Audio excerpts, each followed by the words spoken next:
What's up mga tol, nandito tayo ngayon sa may Terminal 3 kung saan ay dito yung nasunog. Kung nakikita nyo, nandito tayo sa loob ngayon. Ano, sayang yung mga kotse oh. Tignan nyo naman, kawawa talaga may-ari nito. Akalain nyo no, ilang taon mo binayaran tapos nasunog lang. Nakikita nyo naman oh. Ito yung swerte, kunti lang sira. Yan oh, Avanza, diba? Kawawa.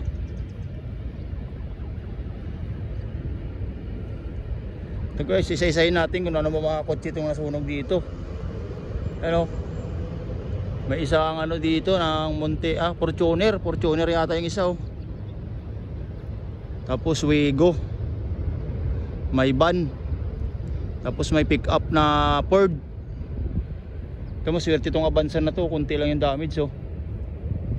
No, sa wawa no. Ano, kita nyo? Di ba sa balita sabi nila 70? Wala, hindi umabot guys. Mga fake news talaga karamihan sa mga balita. Nakita nyo naman no, sunog na sunog talaga, hindi talaga mapakinabangan no. Yan, grabe yung nangyari. Ano, wawa, sayang yung kotse.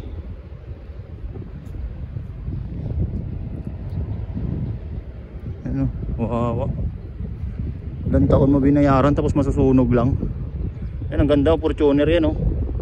Montero Sport.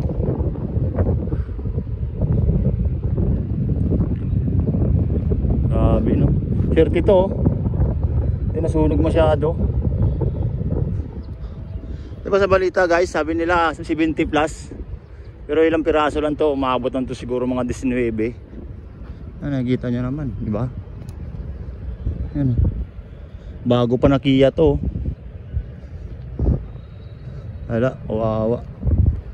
Kawawa talaga may-ari. Ano, ilang piraso lang yan kung bilangin nyo oh, bilangin nyo. Magsasabi sa balita na umabot to 70, diba? Fake news. Ito yung katotohanan, nandito tayo ngayon oh. Malapit lang tayo. Ano, diba? Yun talaga, hindi na papakinabangan. Yun oh, hindi na papakinabangan. Ito, hindi na rin, sunog na sunog sa loob eh.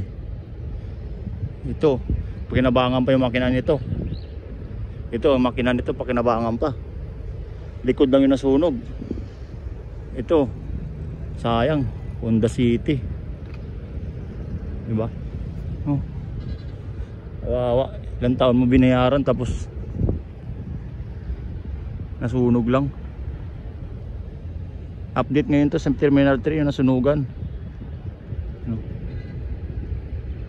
Dito tayo ngayon sa may Terminal 3.